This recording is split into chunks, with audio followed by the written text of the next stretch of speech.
প্রত্যেক দিনই দেশ জুড়ে শয়ে শয়ে মানুষ হার্ট অ্যাটাকের শিকার হচ্ছেন। অনেক ক্ষেত্রেই দেখা যাচ্ছে বয়স কম, আর সেই সঙ্গে সঙ্গে সতর্কতার অভাব বেশি। কিন্তু এটা আপনি জানেন কি যে আপনার শরীরে থাকা এমন অনেক অসুখই আপনাকে ধীরে ধীরে এই মৃত্যু ফাঁদের দিকে ঠেলে দিচ্ছে। বিশেষজ্ঞদের মতে প্রথমেই রয়েছে উচ্চ রক্তচাপ। হৃৎপিণ্ডের রক্তনালীতে এই সমস্যা চাপ বাড়িয়ে দেয়, আর এরপর ডায়াবেটিস এবং রক্তনালীর প্রাচীরকে সেটা ক্ষতি করে। উচ্চ কোলেস্টেরল ধমনীতে চর্বি জমায়, আর সেই সঙ্গে সঙ্গে ওবেসিটি বাড়ায় হৃৎপিণ্ডের ওপর অতিরিক্ত চাপ।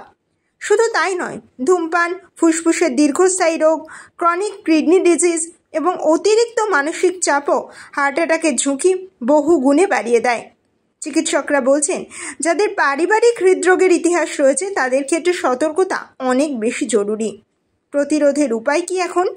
নিয়মিত স্বাস্থ্য পরীক্ষা, সুষম খাদ্য গ্রহণ এবং সেই সঙ্গে সঙ্গে প্রত্যেক দিন অন্তত 8 ঘন্টা করে ব্যায়াম, ধূমপান সহ ক্ষতিকর বিভিন্ন অভ্যেসকে চিরতরে ত্যাগ করলে হার্ট অ্যাটাকের সমস্যাকে অনেকটাই দূরে রাখা সম্ভব।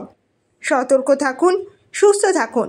হার্টের যে কোনো সমস্যায় অভিজ্ঞ হৃদরোগ বিশেষজ্ঞ ডক্টর সৌম্যজিৎ ঘোষের সঙ্গে যোগাযোগ করুন।